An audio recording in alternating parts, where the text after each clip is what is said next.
My name's Ian. I served in the United States Marine Corps from 1999 to 2004, and I was a 3521 diesel mechanic.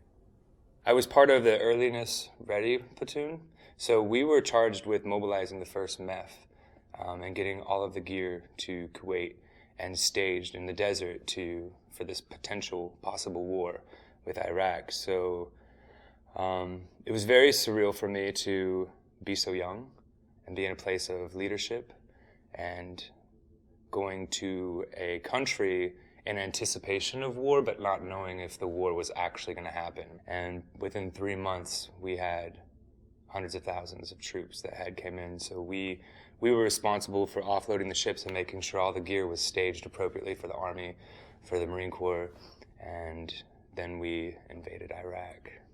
So by the time I had gotten out of the Marine Corps, it was early 2004, and I had been accepted at the University of Oregon. My field of study was going to be psychology. And so immediately coming out of the military, I had my fall just stacked up with school. Spent most of my time that I wasn't at school drinking, trying to be happy, because I knew I wasn't happy. And I didn't know why, but I didn't want people around me to know that I wasn't happy. So it made it easier for me to fill up my time with drinking, smoking weed, doing any parties, anywhere that there was this fun environment. And what it was doing was pushing me down this cycle of not knowing how to ask for help, not wanting to ask for help. I had my legs, I had my arms. I didn't want to cry about having some sort of mental struggle.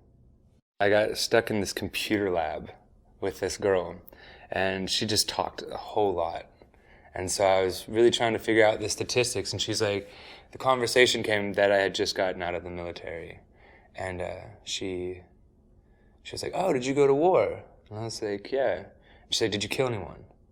And immediately, I didn't stay in that class long because I flipped out because it was such an insensitive question to ask anyone.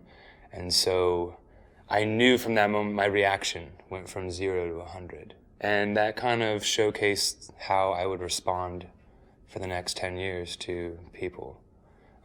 When it came to my service in war, my service in the military. So I immediately quit telling people I was a veteran. I quit telling people that I was in the Marine Corps. So my 5 years of pride now went into this suitcase where I didn't want to talk to people because people didn't know how to talk to me.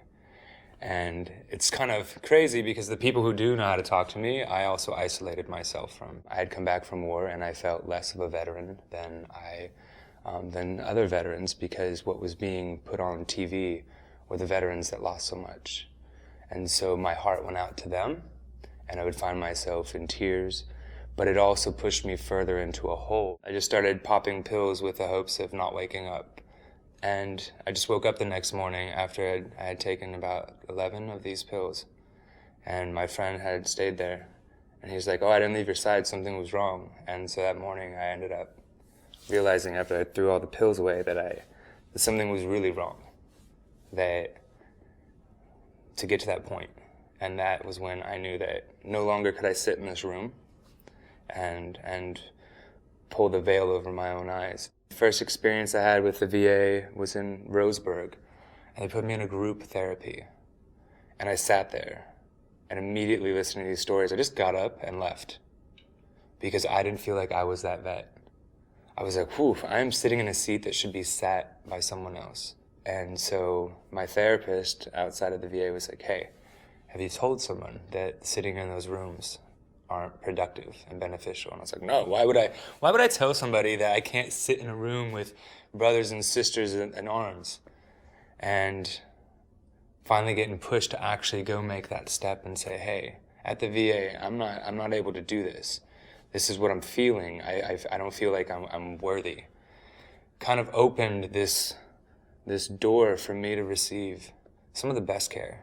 Like my best primary care provider, still to this date, I had somebody that was definitely willing to open the conversation on any topic and then kind of engage what am I doing at home versus what can she do at the VA that can kind of make these symptoms less problematic. And so I did cognitive behavioral therapy, and that was the breaking point from me realizing that I couldn't hide from being a veteran. I couldn't hide from the war because it almost did more disservice to run from my experience than to validate it. I had to redefine my normal. I had to create a new normal for me, and I had to be happy with that. And I had to let the VA help identify what these new normals were going to be. The best message for any veteran is not to give up and to reach out. Reach out to that one person that you know for sure, hands down, loves you. And then not to be afraid to say that you're hurting and that you're in pain. And then be prepared for the process that comes with it. And whether it's inside or outside the VA, if you find somebody who's helping you, then keep their number, because you may have to pass on another vet to the same resource. And we just got to take care of each other.